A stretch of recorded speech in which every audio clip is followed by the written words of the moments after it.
Price और value वो दोनों में फर्क होता है। बिल्कुल। प्राइस क्या है, हम जो खरीदी मतलब हम जो देते वो पैसे, मतलब वो प्राइस दे के वो चीज हमारे पास आती है। जी जी जी। और वैल्यू का मतलब है कि दिन प्रतिदिन वो अगर हम बेचने जाए, दिन प्रतिदिन उसकी बाद में उसकी वैल्यू कितनी बढ़ती है, हमको कितना बाद में उसका वापस मतलब क्या मिलता क्या है, मिलता है, जो वो वो वाले उसको वाली। वैल्यू बोलते हैं। ओके ओके जैसे ठीक है। जैसे मैं बताऊं, सोने, जैसे हमने एक सोने की चीज ली तो अभी उसका प्राइस दे के हमने खरीदा, लेकिन उसको 6 महीने बाद या उसकी वैल्यू बढ़ेगी तो हम जब देंगे तो पैसा, अभी गाड़ी ठीक है, लिया हमने आई हमने अंडरस्टूड, ठीक है। गाड़ी लिया तो गाड़ी हम 6 साल बाद या 6 महीने बाद भी बेचने नहीं जाएंगे नहीं, आई तो वो अंडरस्टैंड। पैसा हमने दिया। I got your point. I got your point. Okay, perfect. So guys, होता क्या है? We all have a perception कि what Sonal said कि जितने का मैंने सामान खरीदा और जितने का मैंने आगे बेच दिया उससे मेरी वैल्यू बढ़ गई, इसलिए मैंने वो चीज खरीद ली, बेच ली। Reality is actually a little different. So there's a very famous quote by Warren Buffett: "Price is what you pay, and valuation is exactly what you get." Okay, so reality ये है कि majority of the Indian ecosystem में अगर हम startups की बात करें, ज्यादातर वैल्यूएशन नहीं होती है, प्राइसिंग होती है। काय गणित ही काय इंग्रजी? Sorry guys, if kindly keep your mic on mute, thank you. So the price is basically what you are paying and the value is what you are getting.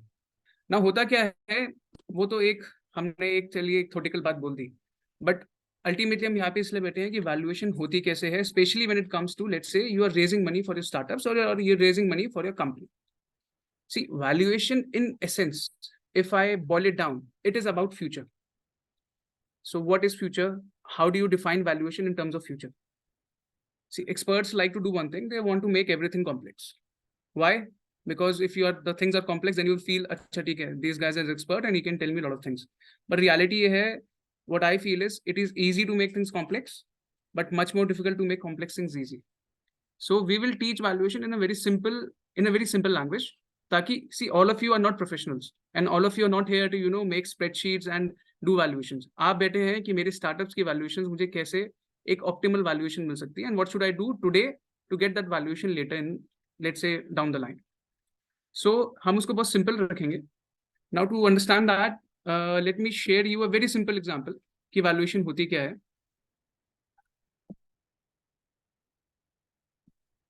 So can all of you see this Excel sheet?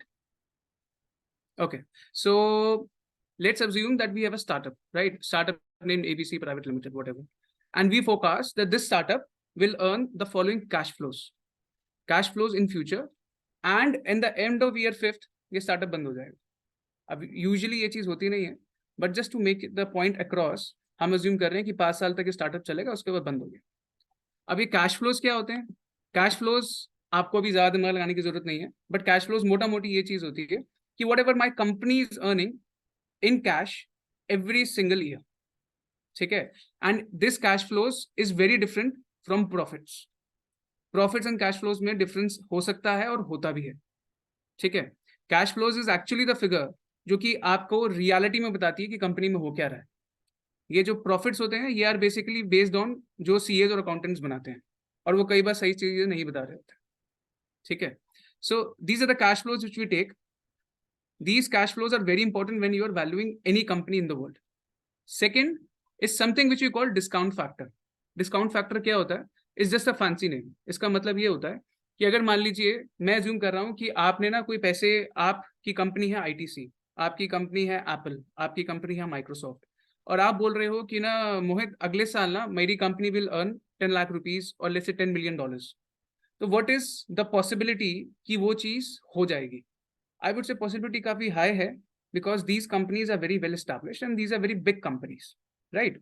सो उसके अंदर जो risk है या जो uncertainty है वो कम है, ठीक है. इस वजह से इसके अंदर जब मैं डिस्काउंटिंग फैक्टर नाम की एक चीज होती है, जब when I am using the discounting factor, this discounting factor will be low. What I do when I do any kind of valuation is a very simple formula. I take this cash flow, I multiply this with my discounting factor, and I get something called present value of cash flows. Present value of cash flows का मतलब ये होता है कि ये value जो 10 lakh rupees की अगर मैं बोलूं आज इसकी वैल्यू क्या है, तो इसकी वैल्यू है 9,09,000 रुपीस। और उसी तरह से अगर मैं बोलूं कि ये 4th ईयर में जो मुझे 40 लाख रुपीस मिलने वाले थे, तो उसकी वैल्यू आज क्या है, तो उसकी value is 27,32,000 rupees. Effectively what I am saying is कि ये कंपनी जो पूरे अपने लाइफ टाइम में जितना भी पैसा अर्न करेगी, उसकी वैल्यू आज क्या है, उसकी वैल्यू है 1,06 lakh rupees. And this is exactly how valuation is done. यही है वैल्यूएशन, चाहे कोई आपको कितना ही कॉम्प्लेक्स करके बातें करते रहे, बट इन एसेंस आप ये चीज कर रहे हो। आप अल्टीमेटली कैश फ्लोज ले रहे हो, आप देख रहे हो कि ये कैश फ्लोज में रिस्क कितना है, और आप उसकी प्रेजेंट वैल्यू निकाल रहे हो जो कि ये कंपनी अर्न करेगी अपनी पूरी लाइफ में, और उसको आप ऐड करके एक वैल्यू बना देते हो। इफेक्टिवली सारे के सारे वर्ल्ड में इसे ही वैल्यूएशन बोलते हैं, और इसका एक टेक्निकल टर्म होता है which we call, it's called basically discounted cash flow valuation. इसमें this is the formula, but this formula is not required for you, this is just for you to understand कि valuation है क्या at a very basic level. Okay, let me share the screen back. So can you see the screen, this PPT? Can you see? Can someone tell me? Not yet. Yes, sir. Not yet. I can No, no. still see the screen, the The Excel Excel just give me a minute. Same here. Is this okay now? Can you see it now? Yes, yeah. Okay, perfect. Yes. So guys, for persons who have off their videos, देखिए 1 घंटा आपका भी 1 घंटा मेरा भी है, so you know time तो लगा ही रहे हैं, तो I think it will be much better for you to understand if you can open your videos. That's it. Okay, so let's moving forward. Like I said, what is valuation? Valuation is effectively present value, जिसको हम discount करके हम जो value निकाल रहे थे, present value of future cash flows. Namaste, sir. Good morning, ma'am. How are you? Namaste. I am fine. Okay. So kindly keep the mic on mute. I will definitely talk to you later. Thank you. So, ma'am, sir, sorry Ji. to interrupt. हाँ जी. I was asking, is this the value of like a time value money you are exploring? So time value of money is a concept which अच्छा, okay. So let me tell you in a different way. Assume कीजिए कि ना मैं आपको बोलता हूँ कि आपके पास ना एक कैश पे एक आपके पास एक बिजनेस है जो कि आपको हर साल 10 लाख रुपीस देता है, ठीक है, और 5 साल के बाद आप वो बिजनेस बंद कर दोगे, ठीक है। अब मैं उसको बोलूं कि आपको 5 साल में कितने रुपए मिले, आई would say 50 lakh rupees. I hope we all are comfortable with Hindi and English, we all are right? Okay, so 5 साल में in 5 years down the line how much money you will earn? 50 lakhs, right? अब वो 50 lakhs के value आपको अगले 5 साल में अलग अलग पीरियड्स में मिलेंगे, राइट? तो उसकी वैल्यू अगर आपको आज निकालनी है तो आप उसके लिए क्या करोगे? You have to use time value of money, right? So it is time value of money, but the purpose for using time value of money is कि ये जो एसेट है ये अगले 5 साल में how much is gonna earn, that is by using time value of money, ठीक है? सो valuation in essence is basically present value of future cash flows that a company will generate during its lifetime, ठीक है? अब आप किसी भी VC या angel investor या इवन किसी वैल्यूअर के पास भी इफ यू गो ना, सो इफेक्टिवली जितनी भी वैल्यूएशंस होती हैं वो एक्चुअल में 4 क्वेश्चंस के ऊपर बेस्ड होती हैं अगर हम फंडामेंटल तरीके से बात करें। The first is what is the value of existing assets. Existing assets मतलब कि अज्यूम कीजिए आपकी कोई कंपनी अभी चल रही है और उसने अभी वो कितना कैश फ्लो जनरेट कर रही है, let's say during this year उस कंपनी ने कितना कैश फ्लो जनरेट किया, so what cash flows are being generated using existing assets. जब हम वैल्यूएशन की बात करेंगे we will always talk about cash flows, ठीक है? क्योंकि नेट प्रॉफिट जैसे मैंने बोला it can be manipulated, cash flows is something which is very difficult to manipulate in real life, ठीक है? So value of existing assets, what cash flows are being generated using existing assets. Second question जो हम हमेशा पूछते हैं चाहे हमारा founder हो या फिर कोई बड़ी कंपनी भी हो, what is the value added or value lost by growth of a company? See what happens is कि आज के दिन everybody thinks कि growth is always good, right? आपकी कंपनी बढ़ रही है तो बहुत अच्छा हो रहा है, but reality क्या होती है? Whenever you're trying to grow, it comes at a price. What is that price? Let's assume that you want to increase your revenue. then you have to do some marketing, right? आपके लिए उसको खर्चे करने होंगे. So what happens is usually you are growing, but you are same time incurring huge amount of loss. So no growth comes free. Growth always comes at a price. So the question which we usually see is, what is the value added or value lost when you are growing your company? So are you really creating value? How will you create value? कि जब आपने मान लीजिए आपने जब growth के लिए जो आपने खर्चा किया, let's say 5 rupees, and you are earning let's say 10 rupees back, तो definitely you are creating value. आप 5 रुपए लगाते हैं और आपको 10 रुपए का आपका प्रॉफिट बढ़ जाता है, कैश फ्लो बढ़ जाता है, then you are creating value. But let's say जो कि आजकल मैक्सिमम जो कि स्टार्टअप्स करते हैं कि you are putting 2 rupees, you are increasing your revenue by 2 rupees and you are putting 10 rupees to हाँ मैं कस्टमर को ग्रो कर रहा हूँ, इसमें मार्केटिंग कर रहा हूँ, मैं ब्रांड की कॉस्ट कर रहा हूँ, मैं ये कर रहा हूँ, मैं वो कर रहा हूँ, and that is usually ज्यादातर इन्वेस्टर्स के पैसे are used to basically get that capital, right? This is what usually this is happening in the hope कि down the year future में जाके हम एक बहुत अच्छा हमारे पास एक हम मार्केट को कैप्चर कर लेंगे. It's basically called, इसको हम टेक्निकल टर्म पे बोलते हैं winner takes all. Winner takes all mentality सबसे ज्यादा Amazon ने यूज की थी. So Amazon is one of the very big examples जिसने यूज किया कि वैल्यू एडेड की गई बट ग्रोथ के साथ वैल्यू एडेड हुई थी, and that is why Amazon is such a successful company today. The third question is, how predictable are the cash flows of the company? So Prateek, I have a very simple question. If I give you 2 choices, okay, आपका business है, आपके business में you are earning cash flows of let's say 1 crore rupees today, okay, आपके पास मैं बोलता हूँ कि आपको दोनों ही ऑप्शन में 1 crore rupees मिलेंगे, ठीक है, आपके बिजनेस का cash flow 1 crore rupees generate होगा. एक में सर्टेनिटी है कि मिलेगा और एक में है कि बहुत अनसर्टेन है. What will you prefer? जिसमें पैसे तो सेम मिल रहा है, certainty, right? Because we all want कि जो हमें फ्यूचर में मिल रहा है इसलिए हमारा सर्टेन रहे. Basically what we are saying is uncertainty को दूसरे तरीके से कॉर्पोरेट फाइनेंस में we say risk. How much riskier is the business? So startups usually, especially startups, let's say who are going in a very untested field, let's say AI, they are very, very risky, right? क्योंकि कोई history नहीं है, we do not know how the whole sphere is going to perform. Or let's say even a cryptocurrency startup, regulations इतनी ज्यादा हैं, we never know कि आज के दिन अभी जैसे बिटकॉइन या किसी और क्रिप्टो के अंदर कोई और चीज आ जाए, we never know what's going to happen, the government, what the stance of government is going to be in future. तो uncertainty जितनी ज्यादा हाई होती जाएगी उतना ज्यादा आपका डिस्काउंटिंग कैश फ्लो का बढ़ता जाएगा. तो अज्यूम कीजिए कि अगर मैं मान लो एक कंपनी है जो कि लेट्स से मैं एप्पल हूँ, मैं टिम कुक हूँ और 10 years डाउन द लाइन मेरी कंपनी $10 billion कमाएगी, ठीक है, और आपकी कंपनी है स्टार्टअप और आप बोलते हो कि ठीक है जी 50 years डाउन द लाइन मेरी कंपनी 10 billion कमाएगी, क्योंकि आपकी नई कंपनी अब 40 साल बाद 10 billion कमा लोगे. आप दोनों की वैल्यूएशन में बहुत ज्यादा डिफरेंस आएगा. क्यों? क्योंकि वो 50 years जो डाउन द लाइन आप दोगे, एक तो मुझे 50 साल बाद मिलेगा, अभी तो मिल नहीं रहा, नंबर 1, और नंबर 2 उसकी अनसर्टेनिटी बहुत ज्यादा हाई होगी. Who knows what's gonna happen? But Apple is a proven commodity. So risk plays a very important role when you are doing valuations. And the third is, this is basically called the end game or the terminal value of the company. So what I mean by that? So if I ask any of you कि what date जब आप कोई startup शुरू करते हो, अच्छा भैया startup शुरू हुआ है तो हम 5 साल बाद बंद कर देंगे, ऐसा होता नहीं है, राइट? अगर आपसे कोई फाउंडर पूछेगा कि स्टार्टअप कब बंद करोगे, बोल सके नहीं हम तो कभी बंद नहीं करेंगे, हम तो वी आर हेयर, ये हमारी लाइफ है, ये हमारा दिस इज आवर किड, इसी को तुम ग्रो करेंगे जिंदगी भर और यही है हमारे लिए सब कुछ. सो व्हाट हैपेंस इज, जब आप उसको जो अभी हमने जो हमने एक चीज डिस्कस की थी इन कॉर्पोरेट फाइनेंस और in valuation, we assume that the company will exist for, वो हमेशा चलती रहेगी, उसका कोई एंड होगा ही नहीं. और इसकी वजह से क्या होता है, इट क्रिएट्स अ प्रॉब्लम.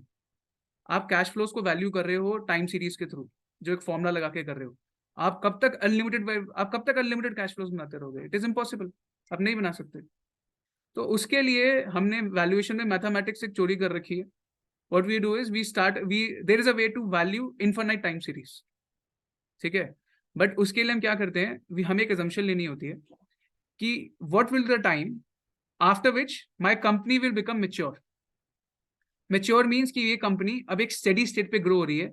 ऐसा नहीं हो रहा जैसे अगर मैं आज आपसे बोलूं कि क्या let's take a very simple company जैसे अमार्को है. अमार्को, does anyone know about अमार्को? Anyone heard of अमार्को before? Saudi Arabia की कंपनी है जो कि ऑयल, उसके पास सबसे ज्यादा ऑयल और गैस रिजर्व्स हैं पूरे वर्ल्ड में, ठीक है। अगर मैं बोलूँ कि वो कंपनी मेच्योर हो गई है, मतलब वो कंपनी के अपने पीक पे आ गई है, तो उसका आंसर ना यस है। Reason for that is very simple. हमारे को एक ही काम करती है, वो जो डेजर्ट है सऊदी अरेबिया का, उसमें से ऑयल निकालती है, और उनको पता है कि मेरे इतने ही ऑयल के रिजर्व्स हैं, इससे ज्यादा मेरे रिजर्व्स निकाल ही नहीं सकते। सो effectively it's a mature company. वहां पे ग्रोथ की बात नहीं है, वो एक स्टेज पे आ चुकी है कि वो बहुत ज्यादा ऊपर नीचे नहीं होने वाली, तो उसको बोलते हैं कि वो स्टेज मेच्योर स्टेज पे कब आ रही है। तो ये जो 4 क्वेश्चंस होते हैं, these 4 questions are effectively every VC, every angel investor, every starter, every investor, every valuer is thinking जब हम बोलते हैं कि वैल्यूएशन कैसे होती है, ठीक है। And so basically for valuing any company in the world, ठीक है, अगर आप एक बात समझोगे, मैंने बोला था valuation is about future, right. So you need to forecast. Forecast का मतलब ये हो गया कि आज के दिन हम बैठे, हमने अपना स्टार्टअप शुरू किया, और आप जब अपने इन्वेस्टर के पास जाओगे, इन्वेस्टर विल आस्क, अच्छा what is your expected revenue 5 years down the line, and you will think in your head, यार ये नहीं पता कि अगले हफ्ते भी हमारा काम चलना नहीं चलना, और ये 5 years डाउन द लाइन का रेवेन्यू पूछ रहा है। So how you do that, how will you create that forecasting thing. तो उसके लिए what you do in valuation is there are basically, you can say, 5 pillars or 5 levers which we use to forecast any company in the future. And founders, these are the things which are required for valuation of a company when you are forecasting your revenues. First is revenue growth. Now revenue growth is quite easy to understand. What is the size of the total market? Let's assume ki aap okay, any founders here which want to talk about, so I can basically address आपकी specific problem जो आप face कर रहे हैं, and we can take this in that example. Any founder which wants to discuss this, क्योंकि it will really help you understand कि आपका कैसे valuation होना है. So Sonal, I think your hand is up, right? हाँ sir, मेरा business रोटी का है, रोटी एंड Okay. थेपले का। रोटी एंड थेपलेस। And you are operating where, in what, in कौन सी मार्केट्स में आप ऑपरेट करें? लोकल करते हैं, इंटरनेट से करते हैं? होलसेल, ज्यादा होलसेल में। ज्यादा हाउस सेल्स है, मतलब we are saying door to door house selling से हम ये हमारा ये मेजर मार्केट चलता है। सर होलसेल में करते हैं वो Hostels, अच्छा, hostel hostels, business. Okay okay, I am so sorry, hostels. So आपका जो बेसिकली मार्केट साइज हो गया, जो आपका, इसे हम बोलते हैं, this is something which you use in valuation called TAM, total addressable market, कि आपकी टोटल मार्केट क्या है। तो उसमें क्या होता है, लेट्स अज्यूम आप कौन से एरिया से हैं ma'am? Ahmedabad. Ahmedabad, okay. So let's say कि आप गुजरात में जो आपके लोकल एरिया में हॉस्टल्स हैं, let's say that is your total addressable market, और उसके अंदर आपका मार्केट शेयर कितना है, ठीक है। अब वो चीज करने के लिए यू नीड टू अंडरस्टैंड कि आपका रेवेन्यू मीन्स आप कितना पैसा कमा रहे, राइट। तो what is the size of the total market, कि हाँ भाई कितने हॉस्टल्स हैं, कितनी चीजें हैं पूरे मेरे अहमदाबाद के अंदर, और मेरा मार्केट शेयर मैं क्या उम्मीद कर रही हूँ कि मैं फ्यूचर में अचीव कर पाऊंगी, ठीक है। अब वो जो फ्यूचर होता है ना, that future is always very uncertain. You like, ये मैं कैसे कर सकती हूँ कि फ्यूचर में मैं क्या अचीव करूंगी, ठीक है। दैट्स वेरी लाइक, ये सोचते ही ना हम लोग अनकंफर्टेबल हो जाते हैं, और वैल्यूअर का यही काम है, हम अनकंफर्टेबलनेस को ही हमें खत्म करना होता है, दैट्स व्हाट वी डू, ठीक है। So the first is revenue growth, what is the size of the total market and the market share you give your company to achieve this in future, ठीक है। Second is कि मेरे margin क्या होंगे। Margins में बोल रहा हूं मैं, not net profit, I am saying operating margins. Operating margins का मतलब बड़ा सिंपल होता है, जैसे मान लीजिए कि सोनल जी के स्टार्टअप ने एक रोटी बनाई, या मान लीजिए 100 रोटी बनाई या 100 थेपले बनाए, और उसके अंदर उनकी बहुत सारी कॉस्टिंग है, उनका डो उनकी कॉस्टिंग है जो वो आटा यूज कर रही है, उनका लेबर है, उनके और भी बहुत सारी चीजें हैं विच उनकी मार्केटिंग भी है, जो सारी चीजें यूज कर रही है। बट अल्टीमेटली लेट से एक रोटी मान लीजिए 20 रुपए की बिकती है, और वो हॉस्टल वाले में उसके अगेंस्ट के खर्चे करने में, आपके जब आप उसको सारे के सारे एक्सपेंसेस जब उसको लगाते हैं, तो उसके खर्चे मान लो 15 रुपए लगते हैं। So that 5 rupees is your operating margin, ठीक है, कि मैं हर रोटी को बेचने पे 5 रुपए कमाती हूँ। In simple terms, I am trying to make this as simple as possible for you guys. मैं नहीं चाहता कि आप लोग कोई बड़ी बड़ी स्प्रेडशीट्स देखें, हम एग्जाम्पल लेंगे at the end of this session, but right now I just want you understand the basics. So operating margin कि कितने मार्जिन आप ऑपरेशन से कमा रहे हैं, एंड ये ना नेट प्रॉफिट नहीं होता, क्योंकि नेट प्रॉफिट में ना बहुत सारी चीजें आ जाती है, जो कि हो सकता है आपके ऑपरेशन से हो ही ना। फॉर एग्जाम्पल जैसे मान लीजिए आपके बिजनेस में आपने कोई एफडी बना रखी है, उस एफडी से आपको इंटरेस्ट आ रहा है. Now that interest technically is not being earned because आप रोटी बेच रहे हो. ठीक है, that interest is being earned क्योंकि you are operating because you have made some investment और उससे आपको पैसे मिल रहे हैं. सो ऑपरेटिंग मार्जिन्स बड़े इंपॉर्टेंट होते हैं and they are different from net margins. तो फर्स्ट इज आपका कितना रेवेन्यू ग्रोथ होने वाला है, सेकंड इज ऑपरेटिंग मार्जिन्स कितने होने वाले हैं, और थर्ड जैसे मैंने बोला था हर ग्रोथ को करने के लिए आपको इन्वेस्टमेंट करनी पड़ती है. इन्वेस्टमेंट मीन्स कि आपने अपनी मार्केटिंग करी, आपने बहुत सारी चीजें आपको री इन्वेस्ट करनी पड़ती है. सो थर्ड हम इसमें ये देखते हैं कि आपकी कंपनी कितनी एफिशिएंट है in delivering what? In delivering this growth of market share.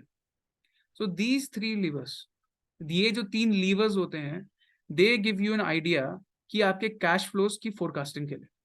And this is what valuers comes into picture. हम आपके पूरे बिजनेस को समझते हैं. We understand कि आपके बिजनेस में क्या चीज है, आपका मार्केट साइज कितना है, आपके मार्जिन्स कितने हैं, और आपको कितनी री इन्वेस्टमेंट चाहिए होगी. And then we calculate your cash flows in the future. On the basis of we take your revenues, we multiply it with operating margin. उसके बाद टैक्सेस, टैक्स तो हमको देने ही पड़ेंगे, और उसके बाद जितनी इन्वेस्टमेंट आपको चाहिए टू ग्रो दिस बिजनेस. ठीक है, so these are the things जिससे हम अपने कैश फ्लोज बनाते हैं.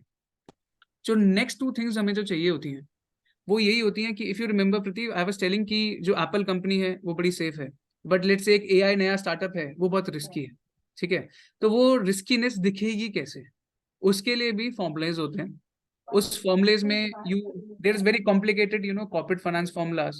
You use beta, cost of equity, lot of things which we use, but effectively for this talk I would say it's basically the rate of return required depending upon risk.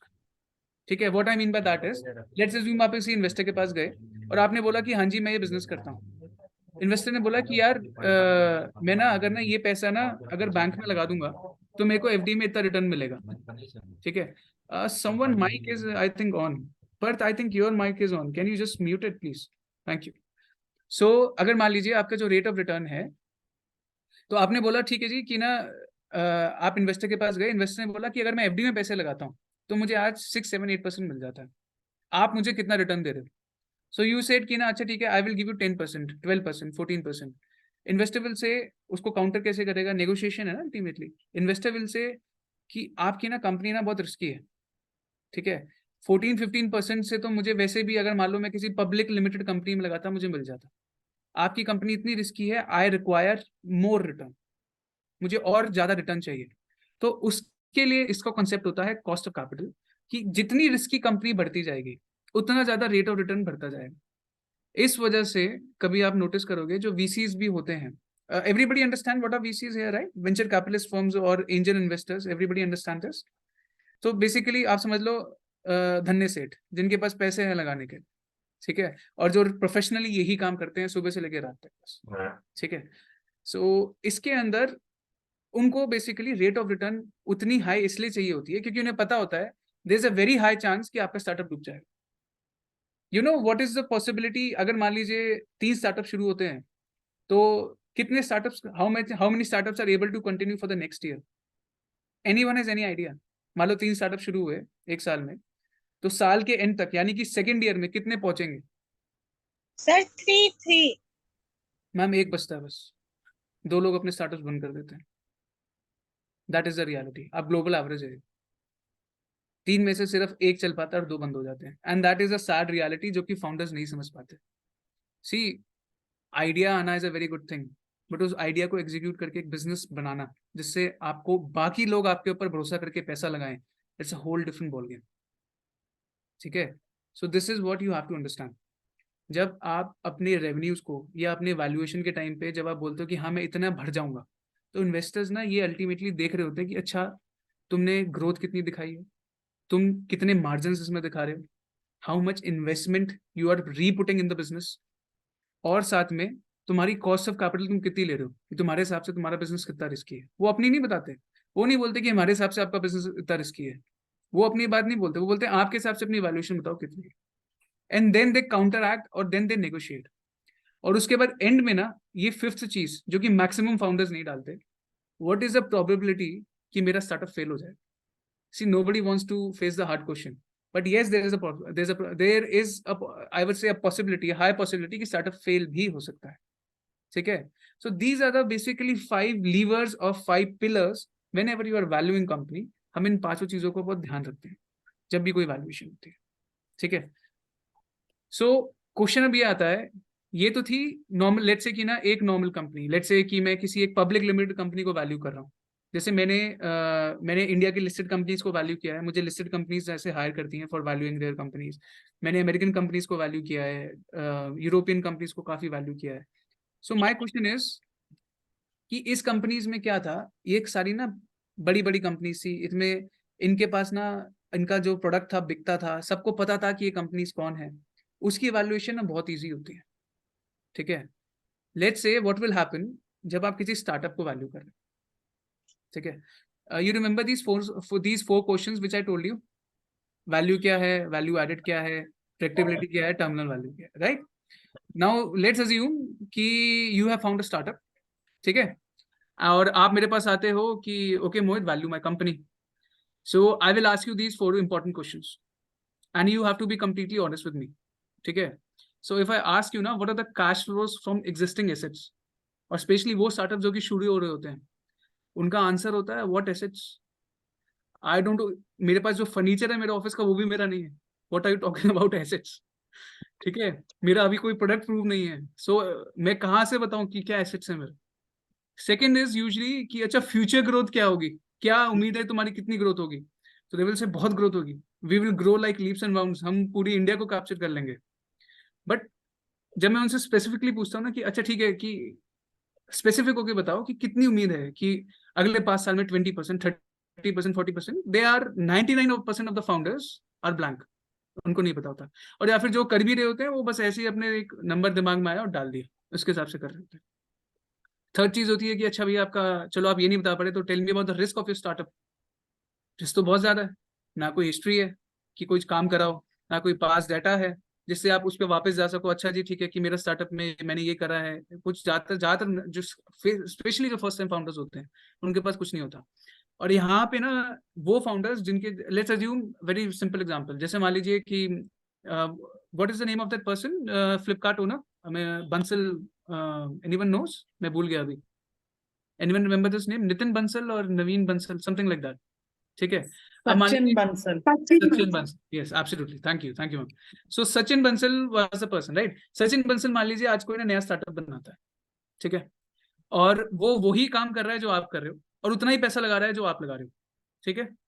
और ना आप ना वो VC के पास जाता है और आप भी वीसी के पास जाते हो. Who do you think will be given a higher say? किसको बोला जाएगा हाँ यार इसको बैक करते हैं, इसको नहीं? कहना ऐसे कि सचिन को बैक करेंगे because of very simple reason कि उसके पास हिस्ट्री है. उसके पास चाहे इस स्टार्टअप की हिस्ट्री नहीं है, बट उसने प्रूव कर रखा है कि वो इन आइडियाज को एग्जीक्यूट करके, स्केल करके, वैल्यू लेके ला सकता है. ठीक है? एक चीज आप हमेशा याद रखना, किसी भी इन्वेस्टर को ना, there is a very famous saying in private equity and valuation markets, you are not suppose to tell the investor to tell the founders, but I am telling you this. वो बोलते कोई भी investor आपसे शादी करने के लिए नहीं आ रहा. Nobody is bothered about your company. They are here to make money. End of discussion. ठीक है? That's what they actually want. They don't want to marry you. They don't care about your company. They only care about कि ये company grow कितनी हो सकती है और उसकी value क्या मिल सकती है. And that is where the valuation is playing a very important part. ठीक है? So जब कोई हिस्ट्री के साथ आता है कि हाँ मैंने ये स्टार्टअप्स को मैंने करके दिया है काम, सचिन बंसल जैसे आता है, so your value will be very very high. ठीक है? लास्ट क्वेश्चन होता है जो मैंने पूछा था, terminal value. So when will you become a mature company? So usually मेरा एक्सपीरियंस खुद का रह चुका है, जो स्टार्टर जो फाउंडर होता है या तो ही स्टार्ट्स लाफिंग और he starts crying because he really don't know कि स्टार्टअप मेरा अगले महीने भी सर्वाइव होने वाला है नहीं होने वाला. What are you talking about mature company? So the problem arises, future is very uncertain, right, specially for startups, and it can be extremely difficult to value startups. And this is the problem which we face usually when it comes to valuing startups कि कोई data नहीं है, कोई history नहीं है, बहुत risky startups हैं और कोई मेच्योरिटी और कुछ क्लैरिटी नहीं है. सो द क्वेश्चन अराइज कि फिर हम स्टार्टअप्स को वैल्यू करते कैसे? ठीक है? सच्चाई ये है कि मैक्सिमम लोग ना स्टार्टअप्स को वैल्यू नहीं करते. मैक्सिमम लोग स्टार्टअप्स को प्राइस करते हैं, वो आपके पास जाते हैं, आपके बिजनेस मॉडल को इतना दिमाग नहीं लगाते, वो बोलते हैं अच्छा ठीक है आपको कितनी वैल्यूएशन चाहिए, and they make a valuation reverse engineering करके through the DCF model. This is how usually maximum value से काम करते हैं। बट रियलिटी ये होती है there is a process to do this. तो what is the process, what is the let's say step by step process to value startups? Okay, so if I say in very simple terms, ठीक है, प्रतीक maybe you can help me with this. Valuation क्या है? जैसे हमने formula बताया, हमने बोला valuation future के ऊपर होती है, वैल्यूएशन ये होती है, वैल्यूएशन वो होती है। इफेक्टिवली वैल्यूएशन है क्या? अगर मैं आपसे मतलब in a very single line if you want to say, जो अब तक हमने बात करी। सर मेरे हिसाब से वैल्यूएशन कंपनी का कंपनी का ओवरऑल एक रिपोर्ट कार्ड बोल सकते हैं। ठीक है, बट रिपोर्ट कार्ड तब होगी जब उसने कुछ करा हो। अभी तक रिपोर्ट कार्ड तो तभी होगी ना जब कोई परफॉर्मेंस हुई। हम बोल सकते हैं फ्यूचर की रिपोर्ट कार्ड, कि हम बोल रहे हैं कि ये चीज हो जाएगी। ठीक है, अब अज्यूम करो कि आपकी कंपनी है और आप मुझे आके बोलते हो कि भैया ये मेरी कंपनी है, हम AI बेस्ड एक चैटबॉट बना रहे हैं for which will be specifically for doctors. ठीक है, तो हमारी मार्केट डॉक्टर्स की है और हम AI चैटबॉट बना रहे हैं। व्हाट डू यू थिंक, मतलब कि आप अपनी कंपनी को क्या बोलोगे? आप बोलोगे यार मैं तो इस पूरी मार्केट को कैप्चर कर लूंगा, AI अभी कोई बना ही नहीं पाया, कि क्या सचिन बंसल मेरे सामने क्या खड़ा होगा, मैं बनूंगा अगला सचिन बंसल। ठीक है, so Dhanushree I will come to you, just let me complete this. हाँ सर, आप वैल्यूएशन जो पूछ रहे हैं ना, तो आपने अब तक किया हुआ जो काम है वो इस पे वैल्यूएशन डिपेंड करता है सर। ठीक है, अंडरस्टूड, थैंक यू। सो अब होता क्या है कि like I was saying, startups में ना कुछ किया नहीं होता ज्यादातर। ठीक है, और अगर स्टार्टअप्स ने कुछ किया नहीं और आप जाके बोलोगे हाँ मुझे इतने पैसे दे दो, तो फिर इन्वेस्टर क्यों देगा? सो रियलिटी ये है कि प्रतीक, जैसे हम बोल रहे थे, आपका AI बेस्ड स्टार्टअप है, आप क्या बोलोगे कि हाँ यार AI is the in thing and I am gonna be the next Elon Musk और व्हाटएवर। ठीक है, Sachin Bansal, I am the next Sachin Bansal of India. ठीक है, अब मैं इन्वेस्टर हूँ, मैं बोलूंगा अरे नहीं, आपको कोडिंग नहीं आती, AI बिल्कुल नया है, मेरे हिसाब से ये वैल्यूएशन नहीं है, वैल्यूएशन ये है। ठीक है, क्योंकि मैं पैसे लगा रहा हूँ, मैं चाहूंगा कम से कम पैसे दूं। ठीक है, एक आपने मेरे को हायर कर लिया, अब फिर मैंने ना आपको एक ना अपने हिसाब से सोच समझ के जो भी मेरे को लगा आपके बिजनेस के हिसाब से, मैंने आपको एक वैल्यूएशन बना कर दी। ठीक है, वो वैल्यूएशन लेके गए, जो इन्वेस्टर था उसने बोला मैं क्या करूँ उस वैल्यूएशन का, मेरे पास तो इतने पैसे मैं तो दूंगा ही नहीं। ठीक है, अब रियलिटी क्या हो रही है, आप मान लो ओवर ऑप्टिमिस्टिक हो, जो आपका जो इन्वेस्टर है वो ओवर पेसिमिस्टिक है, और मान लो मैं एक अनबायस्ड, क्योंकि मैं इस प्रोसेस में हुई नहीं, मैं सिर्फ वैल्यूएशन के लिए आया हूँ, तो मैं अनबायस्ड तरीके से बोल रहा हूँ कि मेरे हिसाब से इतनी बननी चाहिए, इतनी तो बनती है। Let's take an example. तो हम सब लोग ना, एक्चुअली में हम तीनों लोग एक स्टोरी बोल रहे हैं। If you think of it, valuation actually में लोग सोचते हैं it's a very complex mathematical formula, ये वो ऐसा वैसा। Valuation is just a story, and this is what maximum of people don't tell you. आप जब किसी वैल्यू, मेरे पास ये इतना कॉमन क्वेश्चन आता है ना जब मेरे पास स्टार्टअप फाउंडर्स आते हैं, सर हमारी वैल्यू निकाल दीजिए। मैं बोलता हूँ भाई तुम्हारी वैल्यू निकाल दूं का मतलब क्या है? बोलते कि नहीं आप जो फिर ना वही क्वेश्चन आता है, मैं बोलता हूँ अच्छा ठीक है, मेरे हिसाब से आपकी वैल्यू ना 50 करोड़ है, your whole business is valued at let's say $10 million, 80 crore है। अब मैं बोलूंगा आप इन्वेस्टर के पास जाके मेरी वैल्यूएशन पे वो दे देगा क्या आपको पैसे? What do you think? वो नहीं देगा, राइट? इट डजंट मैटर मेरी वैल्यूएशन क्या है, व्हाट मैटर्स इज कि अल्टीमेटली जो पैसा दे रहा है उसको पास वो किस उस पे आना चाहता है। हर कोई ना वैल्यूएशन को ना कॉम्प्लेक्स मैथमेटिकल तरीके से बोलता है, और मैंने जानबूझकर अभी तक आपको कोई बहुत ज्यादा कॉम्प्लेक्स एक्सेल शीट्स वगैरह नहीं दिखाई। सो रियलिटी ये है कि वैल्यूएशन इज अ स्टोरी। ठीक है, एंड हम सबसे पहले क्या करते हैं जब भी हम कोई स्टार्टअप को वैल्यू करते हैं, हमारा पहला क्वेश्चन ये होता है कि हमारी स्टोरी क्या है, what is the story of the startup. ठीक है, स्टोरी के अंदर हम बहुत सारी चीजें सोचते हैं कि where is your company now, आज के दिन आपकी कंपनी कहाँ खड़ी है और इस कंपनी को फ्यूचर में क्या हो। ठीक है, और इसमें जैसे कि अभी जैसे सोनल जी ने बताया कि उनका स्टार्टअप है जो कि लेट्स से कि ना जो कि रोटीज और थेपलेस देता है, वो अभी अहमदाबाद में एक लोकल एरिया को कैटर कर रहा है। हो सकता है उनकी स्टोरी ये हो कि डाउन द लाइन मैं मल्टीपल फैक्ट्रीज लगा लूंगी और मैं पूरे इंडिया के जितना भी हमारा एजुकेशन से हब है मैं उन सबको करूंगी। सेकंड, मैं कॉर्पोरेट्स पे जाऊंगी। थर्ड, मैं इसके अंदर इसको ऑनलाइन बेचना शुरू करूंगी। और फोर्थ, मेरा ब्रांड इतना बड़ा हो जाएगा कि मैं अमेरिका में इस चीज को सप्लाई करा करूंगी कि हाँ ये मेरी इंडियन बेस्ड रोटी है थ्रू जो भी आपकी यूएसपी है, राइट? एक ये कहानी हो सकती है। दूसरी कहानी हो सकती है, इन्वेस्टर बोलेगा नहीं रोटी वगैरह तो यार ये तो मैं भी घर पे बना लेता हूँ, आपका कोई वैल्यू ही नहीं है, मैं नहीं मानता, ये बात हो सकती है। ठीक है, so the thing is story क्या है, what is the story of your startup which you are trying to tell to the investors. So what is, so उस स्टोरी के अंदर सबसे पहली चीज होती है कि अभी कंपनी कहाँ है and what will happen to it in the future. जो सेकंड स्टेप होता है वो ये होता है कि जो स्टोरी हम बता रहे हैं इन्वेस्टर को, उसकी पॉसिबिलिटी कितनी है कि वो सच हो जाएगी। ऐसे तो नहीं हम फेरी टेल बोल रहे हैं, क्योंकि होगा क्या, the moment you start telling fairy tale, investor becomes very annoyed. आप सोचो ना, आज आपके पास कोई बंदा है एंड ही सेज, उसके हिसाब से सोचो, वो सोचे कि अच्छा मेरा एक स्टार्टअप है, आप बोलो ठीक है जी, बोला क्या स्टार्टअप है, बोला कि ना मैं ना गेहूं बेचता हूँ, मैं गेहूं खरीदता हूँ और गेहूं की ट्रेडिंग करता हूँ। बोला ठीक है, तो वो बोलेगा फिर आप वो बोलता है कि ना अब ना मैं ना ये जो ट्रेडिंग करता हूँ ना, मान लो टोटल साइज ऑफ मार्केट है let's say 10 ton what ever, और वो बोलता है कि मैंने ना 3 साल के बाद ना मेरा जो मार्केट शेयर होगा, मतलब मैं जो सेल कर रहा हूँ ना 1000 टन कर रहा हूँ, तो like what are you talking about, जब पूरी मार्केट का साइज आज के दिन 10 टन है तो तुम 3 साल में 1000 टन कैसे बेच दोगे, it's not possible right. So your story has to have some kind of ground reality to it. जब हम स्टार्टअप की हम बात करते हैं, क्योंकि फाउंडर्स हमेशा उनके दिमाग में होता है हम सब कुछ कर लेंगे, बट कहीं ना कहीं रियलिटी चेक आना पड़ता है जब वैल्यूएशन करते हैं। Second is you convert your story into what, into, remember I told you those 5 pillars, 5 drivers of value, आप उसको स्टोरीज को उसके पास लेके जाते हो। फोर्थ, आप एक वैल्यूएशन मॉडल बनाते हो, on what basis, on the basis of ये 5 इनपुट्स, उसमें और भी चीजें होती हैं but these are the major 5 inputs which you need to understand as investor and founder. आप जब भी कोई फाउंडर हो, इन्वेस्टर हो, आपको ये 5 चीजें अगर समझ आती हैं तो आपको मोटा मोटी सारी वैल्यूएशन समझ आती है। Rest is just noise, this is what really matters. ठीक है, और फर्स्ट चीज होती है कि वैल्यूएशन ना एक टाइम पे हमेशा सेम नहीं रहती, जैसे जैसे सिचुएशन चेंज होगी वैल्यूएशन चेंज होती जाती है। ठीक है, so let me show you a very real life example.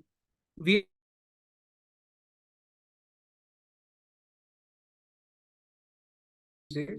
the reason I took Tesla is because, and not a very small startup, is to make you understand the full length and breadth of this entire process. Okay, so very simple, I'm going to share you an Excel sheet. This is not my Excel sheet, I'm being totally honest here. I have taken this from a person and I'm using this just to teach this class. Okay, so first of all, जैसे हमने बोला कि Tesla है, ठीक है, अब what is the story of Tesla? Like I said, step 1 is story हमें चाहिए. The story of Tesla is that it is a very advanced technological electrical vehicle car company, right? हम सब जानते हैं EV में उससे बड़ा आज के दिन कोई है नहीं. जब उसने शुरुआत की थी तब ऐसा था नहीं, बट आज के दिन it's a very big market share, उसका बहुत बड़ा मार्केट शेयर है EV इंडस्ट्री में, it's a market leader and it grows to be one of the biggest car tech company in the EV space. और जब हम बात कर रहे हैं फ्यूचर की, कि अगले 10 साल में ये इस पोजीशन को और कंसोलिडेट करेगी और बढ़ती जाएगी इन द नेक्स्ट 10 years. ठीक है, ये जो लाइन है, it will grow to revenues of around 285 billion. Now where do I get this figure 285 billion? आज के दिन जो टेस्ला की जो रेवेन्यूज हैं, those are around 70. This is basically closer to revenues of Toyota.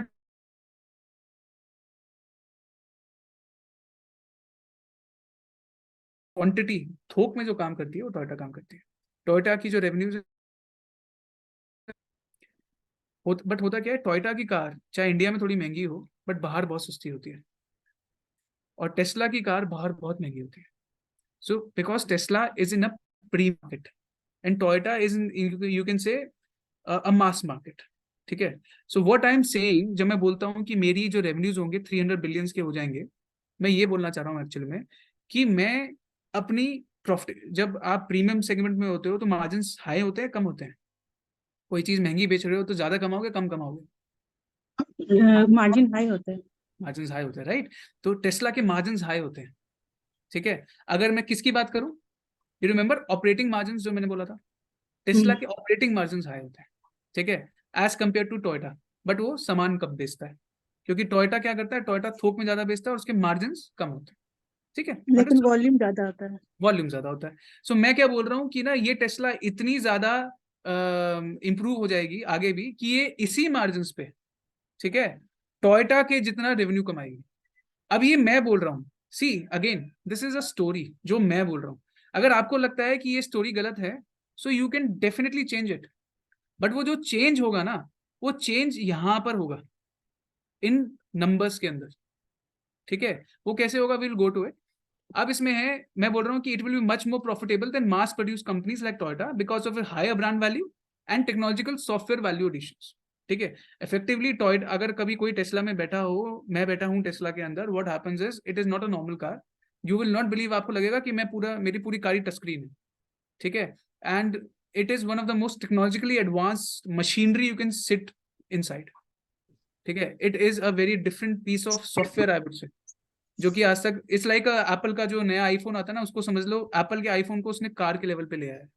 That's what Tesla does. ठीक है, so moreover जो कि Tesla is using technology at a much higher scale than let's say legacy car companies like Toyota, Volkswagen. Toyota की गाड़ी EV कोई इतनी नहीं चलती जितनी की एलन मस्क की टेस्ला चलती है, because he is first in the game and he has done a lot of good things when it comes to Tesla brand. So the cost of reinvestment जो कि required होगी वो कम होगी as compare to let's say automobile companies, whose average is usually 1.35 to 1. अब इसका मतलब क्या है, सबसे बड़ी बात तो क्वेश्चन आता है 1.35 आया कहाँ से. इन रियलिटी आपको उसके लिए ना, it's not important for you, but just to make you understand ये आता कहाँ से है. हम ना पूरी हमारे पास डेटाबेस होते हैं पूरे वर्ल्ड के, जिसमें हम सारी कंपनीज के, सारी इंडस्ट्रीज के डेटाबेस के एवरेजेस निकाल के रखते हैं. उससे ये चीज आएगी. ठीक है, कैपिटल आईक्यू का सॉफ्टवेयर होता है, उससे हम ये चीजें निकालते हैं. सो जो ऑटोमोबाइल कंपनीज की जो री इन्वेस्टमेंट होती है 1.35 to 1 होती है. इसका मतलब ये होता है कि अगर वो $1.35 कमाना चाहती हैं, so they have to invest $1 back in their business. वो इन्वेस्टमेंट कहाँ पर होगी, एक कार कंपनी के लिए. अगर आज मान लो कोई टोयोटा कमाना चाहती है तो क्या करेगी, फैक्ट्रीज नहीं बनाएगी. सामान ज्यादा बेचना है तो प्रोडक्शन भी तो करनी पड़ेगी ना. फैक्ट्रीज ज्यादा बनाएगी, वर्किंग कैपिटल ज्यादा यूज करेगी, तो वो री इन्वेस्टमेंट के पार्ट में आता है. तो अज्यूम करो a very simple, just closing it in a very simple way, ये ना मान लो, अज्यूम करो ये टेस्लास के ना आज के दिन रेवेन्यूज है. Just a simple example, hypothetical example.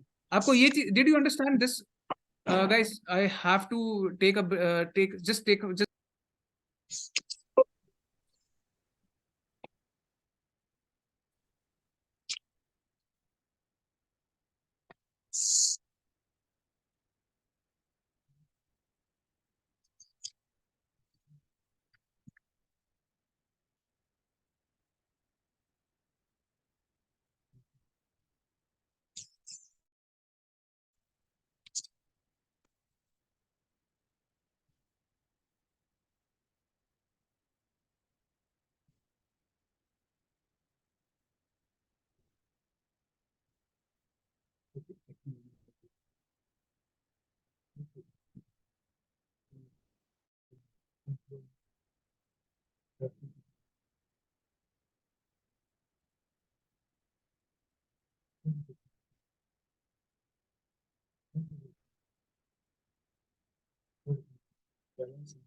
So sorry everyone. Actually, my mother is not well, and I may have to hospitalize her.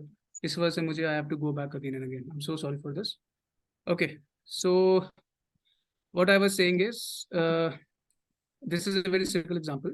Let's assume that these are the revenues of Tesla, and these are, let's say, $24,000 of revenues, 24 billion revenue which Tesla is earning.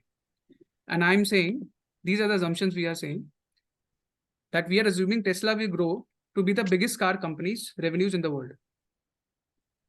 Can you guys hear me? Yes. Yes, sir. Sure. Can anyone hear me, please? Can anyone say? Yes, we can. Yes, So sir. Yes. we are saying basically, we are assuming that Tesla will grow to be the biggest car company's revenue in the world, close to $300 billion, like we said. And we have got, अभी जो 40% का this is a basically revenues के अंदर growth है, ठीक है? How am I getting this growth? मैंने कोई बहुत ज़्यादा दिमाग नहीं लगाया. What I did was, मैंने टेस्ला की $300 billion की, मैंने टोयोटा की $300 billion लिए, and I assumed with my story कि ये कंपनी उतना ग्रो हो जाएगी. Now to grow that 40% number, मैंने इसको सिर्फ reverse engineer किया, and I got this 40% number by reversing the growth rate of sales figure of Toyota. किसी को इस चीज में प्रॉब्लम है, इस चीज को समझने में? उतना can कोई बोल सकता है मुझे कि इसमें कोई प्रॉब्लम है इस चीज के अंदर?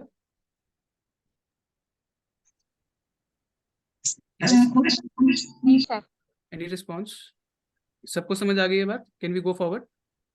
जी sir. Okay. So next we come to the operating margins. Let's assume कि ना अभी टेस्ला का operating margins कम है. So it is earning 1.60% right now. Just a minute. Guys, I'm so sorry. Just give me a minute.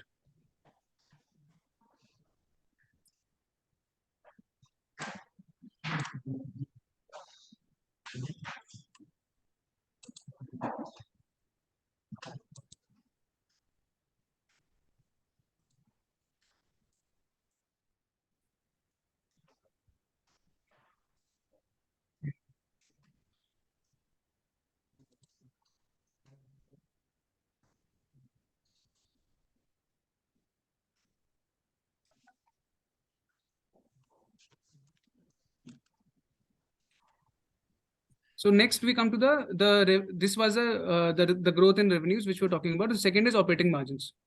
So let's assume that Tesla has, let's say, operating margins of 1.6%. And like we said, we assume that Tesla is basically a technological company, and it will keep on continuing it, it will keep on increasing. और जब आप economies of scale आपके बढ़ते हैं और जब आपकी brand value बढ़ती है तो आपके margins भी बढ़ते हैं. अब जो typical auto companies होती हैं, let's say Toyota or Volkswagen etc., they earn a margin of around 7%. But like we said, Tesla is not a typical auto company, right? It's a very different kind of auto company. So we are saying, अब जो Apple के operating margins होते हैं, FANG stocks, does anybody understand here FANG stocks? Anyone? FANG stock का मतलब किसी को पता है? FANG stock का मतलब है basically Facebook, Apple, Netflix और Google. ठीक है? These are called FANG stocks, FANG. इन सब की जो एक नेट जो ये सारी टेक्नोलॉजिकल कंपनीज हैं, इनके जो मार्जिन्स हैं, they are somewhere in the range of around 20 to 25%. So what I did was I took a margin of 18%. Now you will say कि 18% का मार्जिन यार तुम्हें कैसे पता, कैसे निकलेगा? एलन मस्क को पता है अगले 10 साल में उसका मार्जिन क्या होगा? उसको भी नहीं पता, और मेरे ख्याल से उससे ज्यादा किसी को उसको नहीं पता ना कि टेस्ला में क्या चल रहा है. So reality is future is like we said uncertain. अगर ये एक स्टार्टअप होता तो मैं नहीं बोल सकता आगे जाके क्या होगा. Make assumptions, and this is what most of the valuers will not tell you. Startup valuation is basically based on lot of assumptions and lot of stories. ठीक है? And VCs. So this is the operating margin. The tax rate, I have taken a global tax rate of 25%. Usually जो पूरे world में tax rate चलता है 25% चलता है. Now comes the reinvestment part. I told you कि जो reinvestments जो कि Toyota या फिर जो Volkswagen जैसी बड़ी कंपनीज करती है, वो 1.35 to 1 होती है. कि 1.35 की सेल्स करनी है to capital ratio, reinvestment ratio. The capacity build up Toyota आज के दिन टेस्ला के पास बहुत सारी मेगा फैक्ट्रीज हैं. They are building lot of capacities. ये सब चीजें मैंने पढ़ के अंडरस्टैंड करने के बाद I am making these link to the stories. I am not taking anything कि जिसके पीछे कोई बेस ना हो. See, अगर आप assumptions भी ले रहे हो, so there need to be a base on those assumptions. Remember the second step कि आपकी story grounded होनी चाहिए reality में. This is how you ground your story to reality. So I'm saying capital buildings allow for less reinvestment in the near years, and Tesla will require $1 of investment. Tesla will require $1 of reinvestment for every $2 of sales. So this is how basically जो हमारे 3 levers थे, revenues के, operating margins के और reinvestment के, हमने इस तरह से इसमें define किया. In reality आपको इतना in depth जाने की जरूरत नहीं है. This is just to make you just to give you a glimpse of the valuations होती कैसे, how do valuations at a very high level work. This is how usually it works.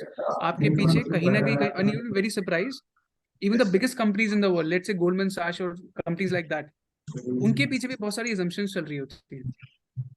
ठीक है? So वो assumptions लेकिन हमेशा किसी base पे चलती है, और वो valuation report में लिखा होता है कि हमने assumption कैसे लगाए. हाँ सर, चलेगा किसी चलेगा. वैल्यूएशन रिपोर्ट ठीक को अच्छे से समझना हो तो उसकी assumptions को पहले समझो. ये मत देखो लोग क्या करते हैं, लोग जाते हैं अब इसमें, this is basically the value question. And what most of the people do is they just go there and they just see this value कि अच्छा ठीक है ये कुछ लिखा हुआ है एक्सेल शीट के अंदर, इसमें कुछ यहाँ पे फॉर्मूलेस लगा रखे हैं, और अल्टीमेटली मेरी वैल्यू $1509 के डॉलर्स के अंदर $1509 है. बट रियलिटी ये होती है कि जब भी आप इस तरह से वैल्यू की बात कर रहे हैं, तो value is much more based on assumptions जो कि आपकी स्टोरी के हिसाब से बनेगी. ठीक है? Anybody wants to understand anything in this? इसमें it's a very complicated topic usually, तो मैं इसको ज़्यादातर जो प्रोफेशनल्स नहीं होते, जो इस फील्ड में नहीं, उसको अवॉइड करता हूँ. But just wanted to give you a glimpse कि ये काम कैसे करता है. Anyone wants to understand anything in this, और should we move forward? Should we move forward? Can I have a thumbs up, please? चलो, okay, ठीक है.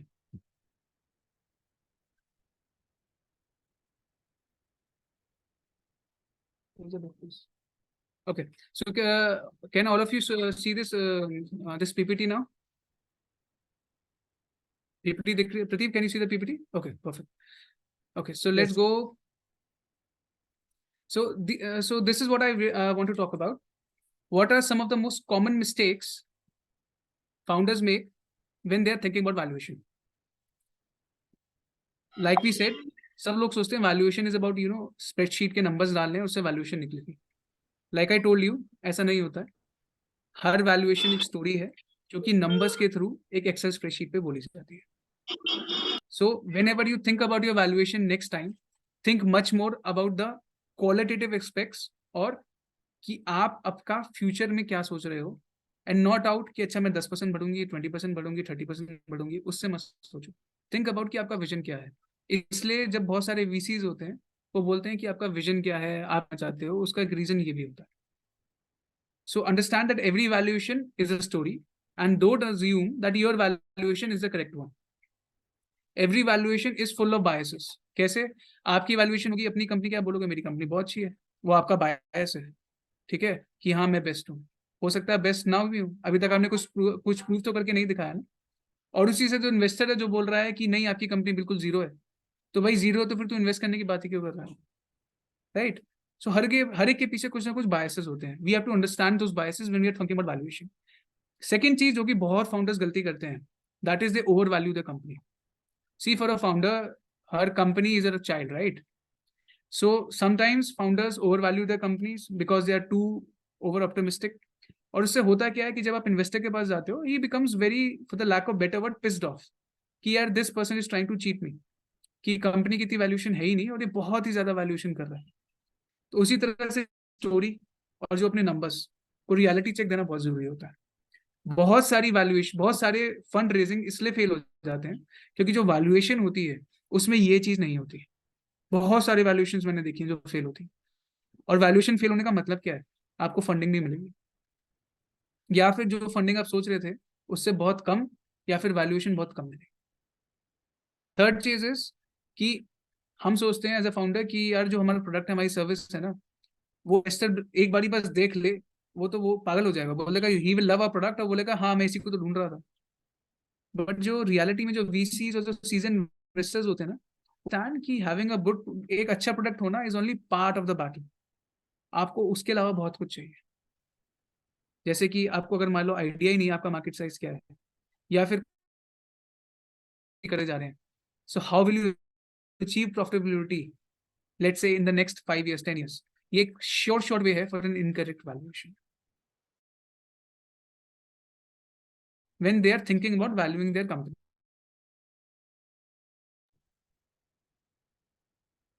This is actually a very dark secret of valuation. ठीक है. अच्छा, किस किस को अब तक लगता था कि VCs को केयर होती है कि आपकी फंडिंग की वैल्यू क्या है, आपकी वैल्यू क्या है?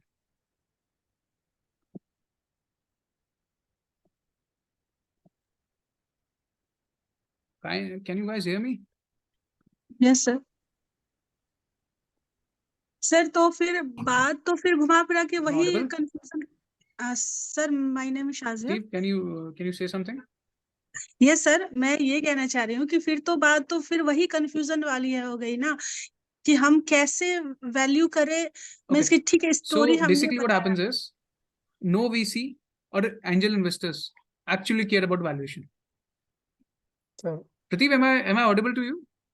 yes, you are audible. So I would like to ask जी हम लोग जो साजिया जी हैं हमारे स्टार्टअप एंड ऑल्सो दूसरे स्टार्टअप्स के थ्रू भी के वैल्यूएशन अगर अभी हम लोग को एक स्टार्टअप का करना है, लेट्स से कि उन लोगों ने कुछ किया ही नहीं अभी तक, तो वो कहाँ जाए एग्जैक्टली?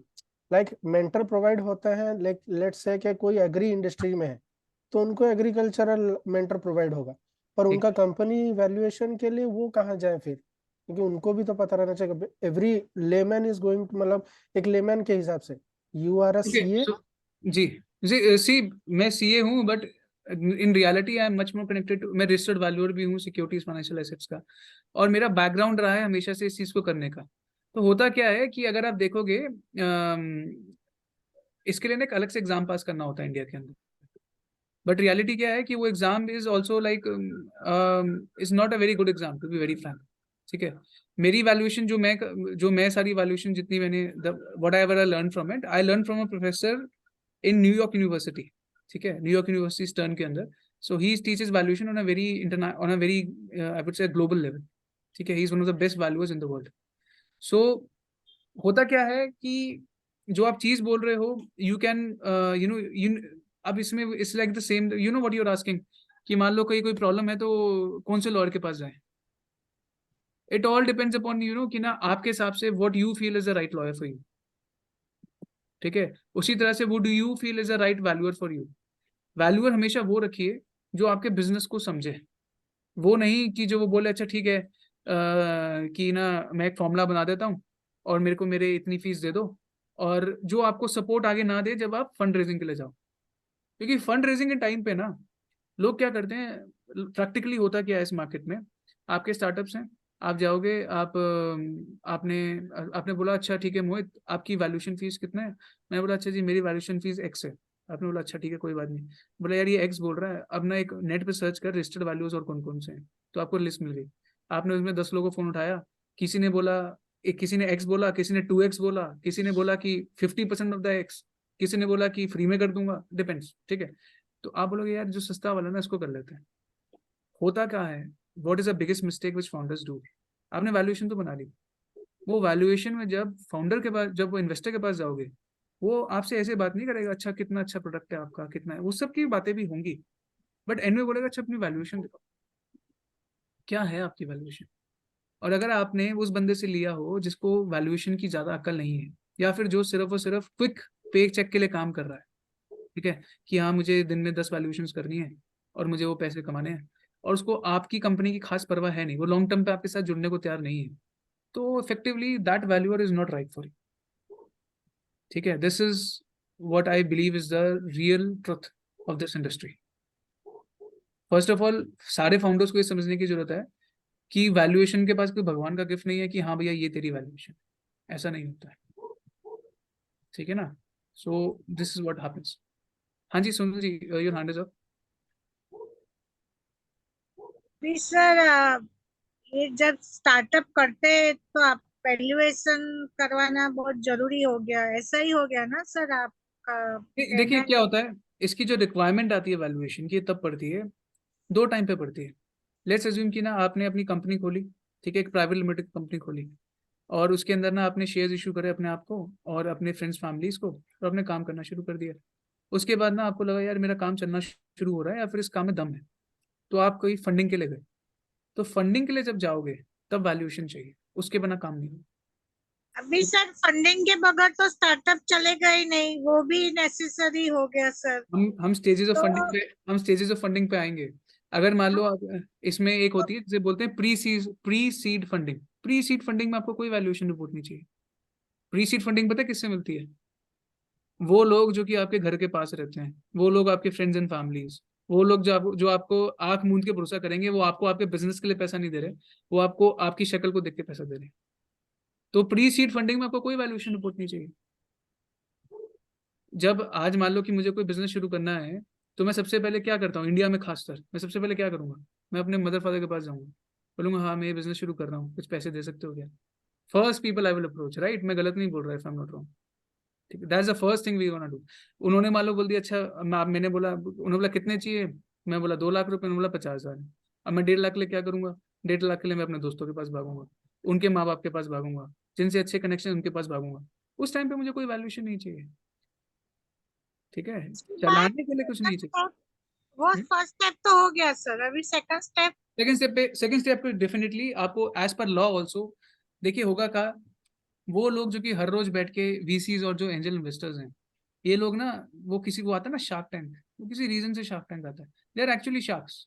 और शार्क क्या करती है, शार्क बड़ी अपॉर्चुनिस्टिक होती है। अपॉर्चुनिस्टिक का मतलब क्या हो गया, जैसे ही मौका मिलता है वो सबसे ज्यादा से ज्यादा बड़ा बाइट लेना चाहती है किसी भी चीज का। That is the nature of sharks, इसलिए उनको शार्क्स बोलते हैं, ठीक है।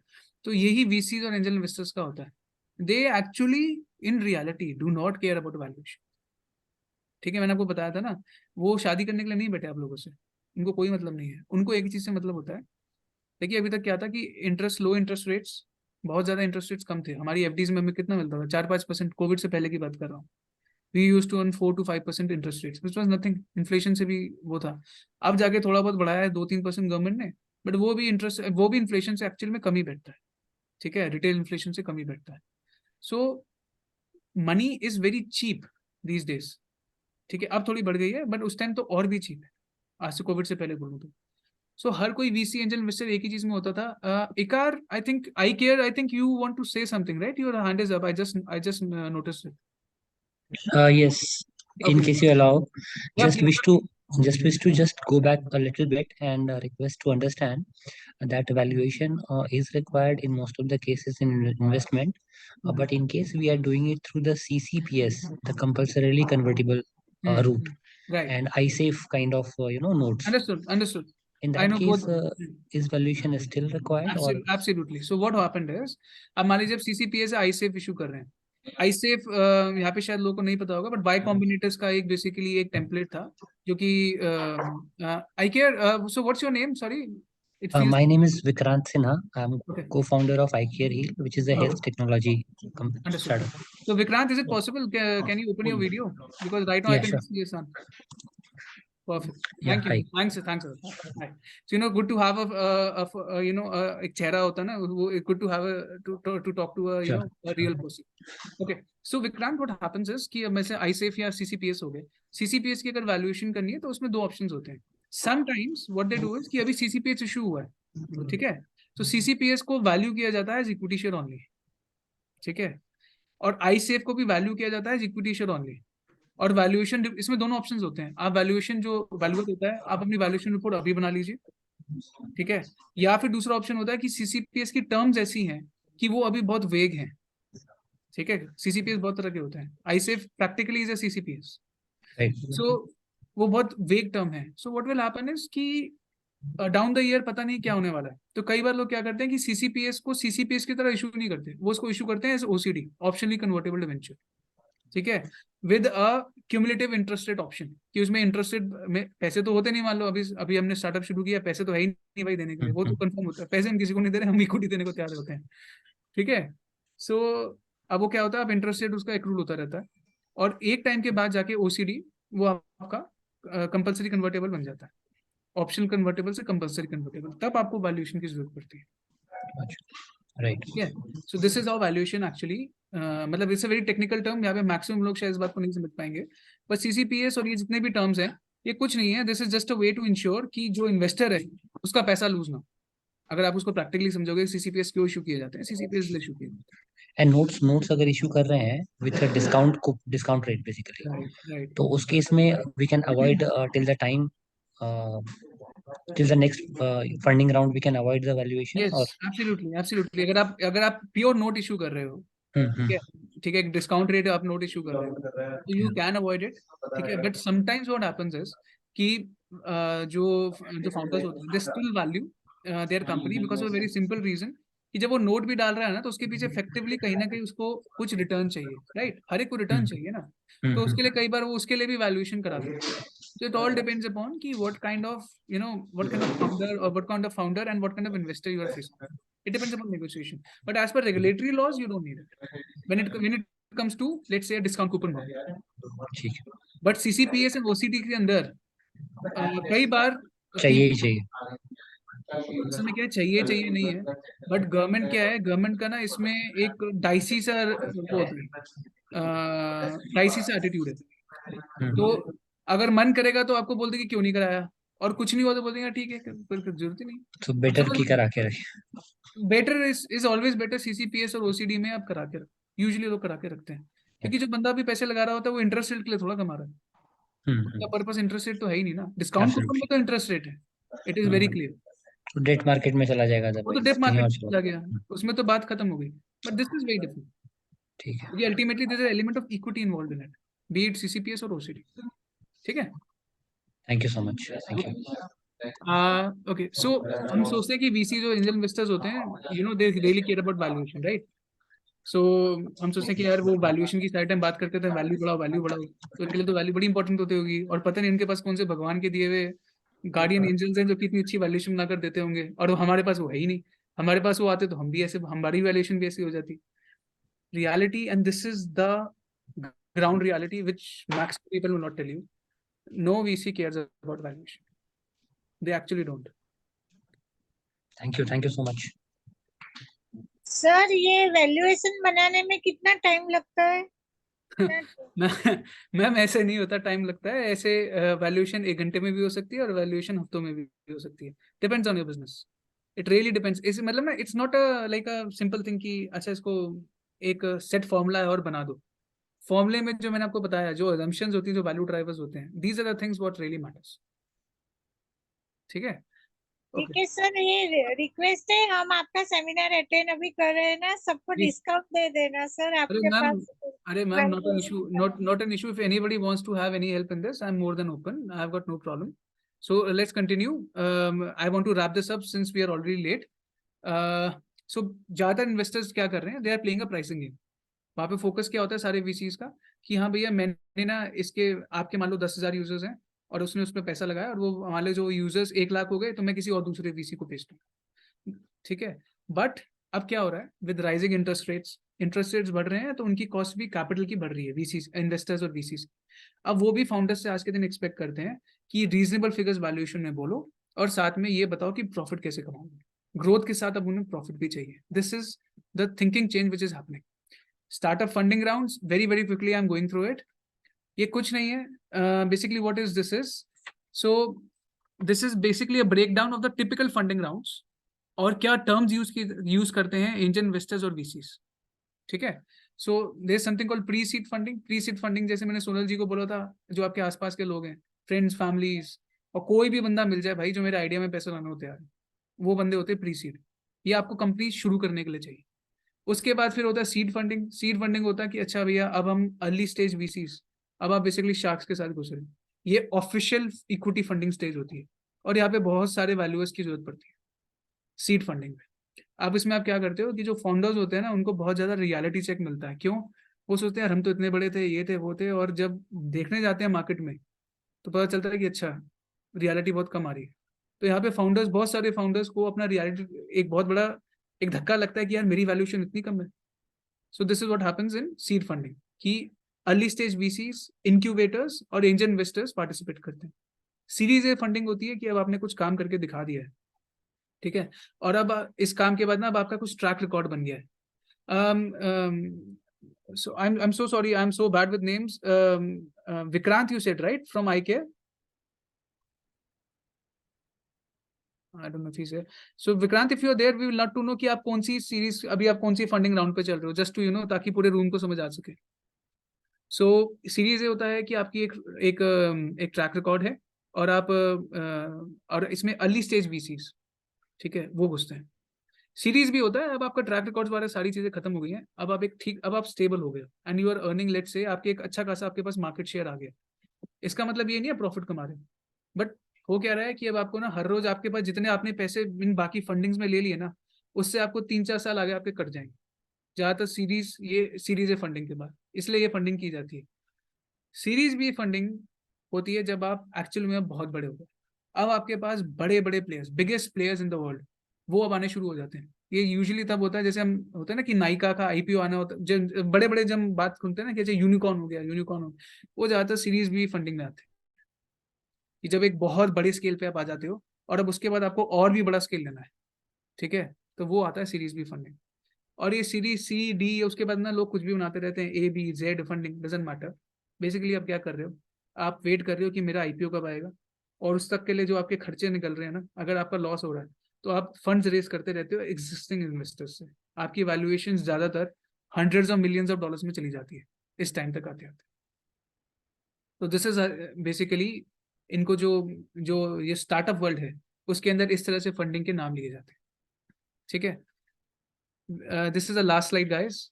अब होता क्या है कि अगर मान लो very simple things which I would like to end this talk with, जब आप पिच करने कोई जा रहे हो ना, अल्टीमेटली देखिए आपको स्टार्टअप में आपको पिचिंग आपको आनी पड़ेगी कि हाँ कि भैया मतलब हम कैसे अपने स्टार्टअप को पिच करें।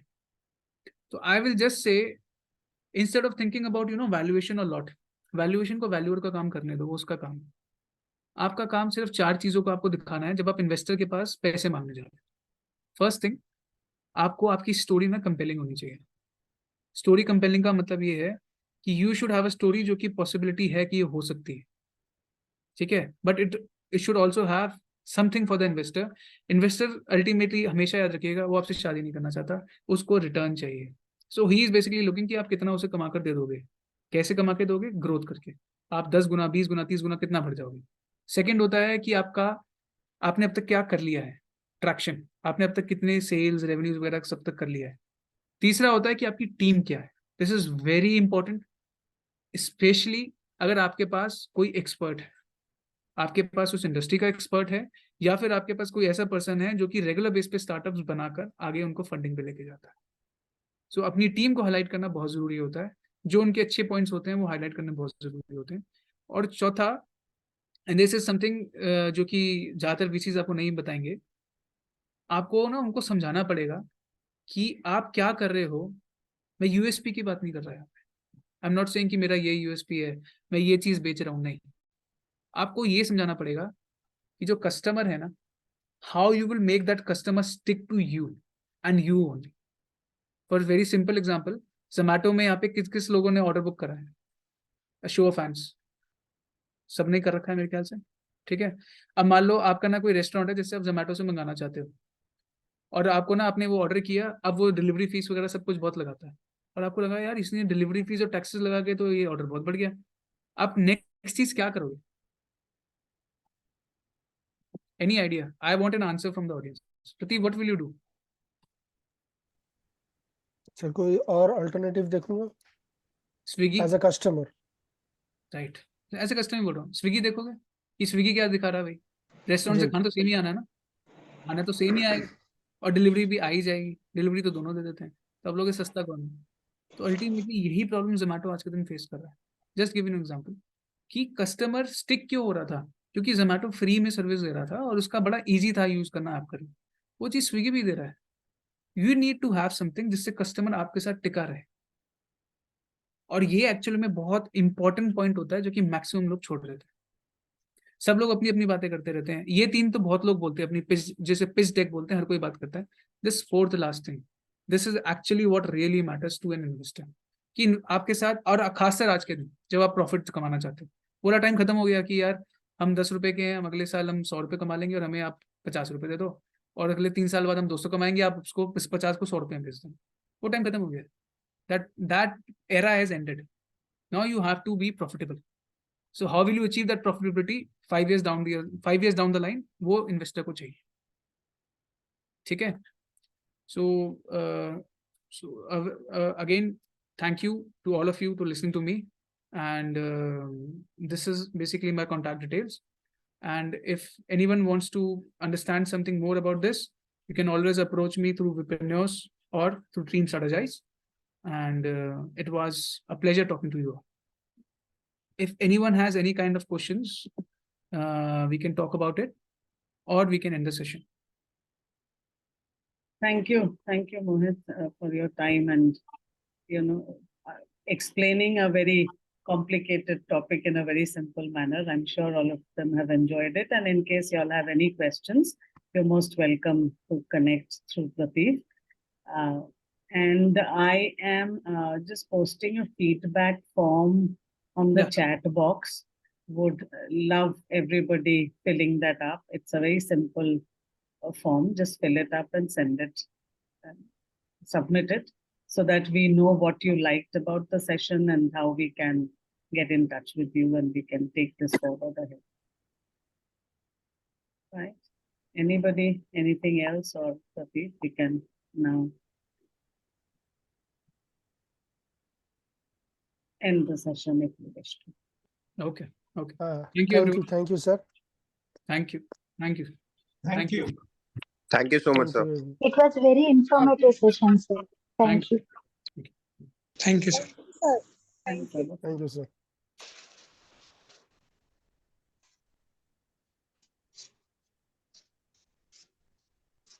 बहुत बहुत धन्यवाद सर जी. आपकी माँ बीमार होते हुए भी आपने बहुत बढ़िया मार्गदर्शन किया है.